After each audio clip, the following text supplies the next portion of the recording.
ಅಡ್ಡಿಪಡಿಸ್ತಾ ಇದ್ದಾರೆ, ಯಾಕೆ ಆಗ್ತಾ ಇಲ್ಲ? ಇಲ್ಲ, ಅಡ್ಡಿ ಏನಿಲ್ಲ. ಅದು ಇನ್ನೊಂದಿಷ್ಟು ಚರ್ಚೆ ಇಂಟರ್ನಲ್ಲಿ ಡಿಸ್ಕಷನ್ಸ್ ಆಗಬೇಕು ಅನ್ನೋದು ಅಷ್ಟೇ.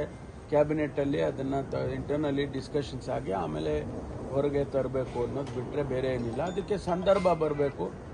ಬೇರೆ ಬೇರೆ ಸಬ್ಜೆಕ್ಟ್ಸ್ಗಳೆಲ್ಲ ಭಾಳ ಪ್ರಯಾರಿಟಿ ಮೇಲೆ ಕ್ಯಾಬಿನೆಟಲ್ಲಿ ಚರ್ಚೆ ಆಗ್ತಾ ಇದ್ದಾವೆ. ಅದಕ್ಕೆ ಈಗ ಮುಖ್ಯಮಂತ್ರಿಗಳು ಸ್ವಲ್ಪ ಅವರಿಗೆ ಆರೋಗ್ಯದ ದೃಷ್ಟಿಯಿಂದ ಕ್ಯಾಬಿನೆಟ್ಗಳನ್ನ ಮುಂದಕ್ಕೆ ಹಾಕಿದ್ದಾರೆ. ಈಗ 17ನೇ ತಾರೀಕು MM ಹಿಲ್ಸಲ್ಲಿ ಆಗಬೇಕು ಅಂತ ಹೇಳಿದ್ದಾರೆ.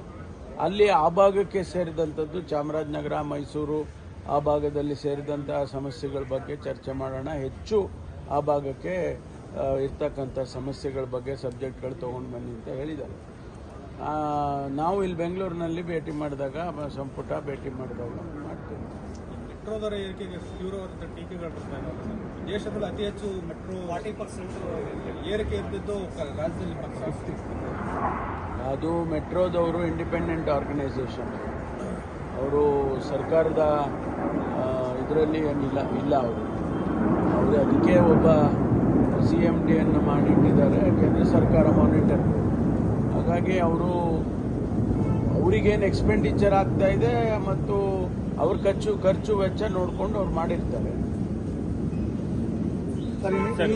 ಇಲ್ಲ ಮಲ್ಲಿಕಾರ್ಜುನ್ ಖರ್ಗೆ ಅವರು ಹೇಳಿದ್ರು ಕುಂಭಮೇಳಕ್ಕೆ ಹೋದಾಗ ಏನು ಬಡತನ ಕಡಿಮೆ ಆಗಿಲ್ಲ ಅಂತೇಳಿ. DCM DK ಶಿವಕುಮಾರ್ ಹೋಗಿದ್ದಾರೆ.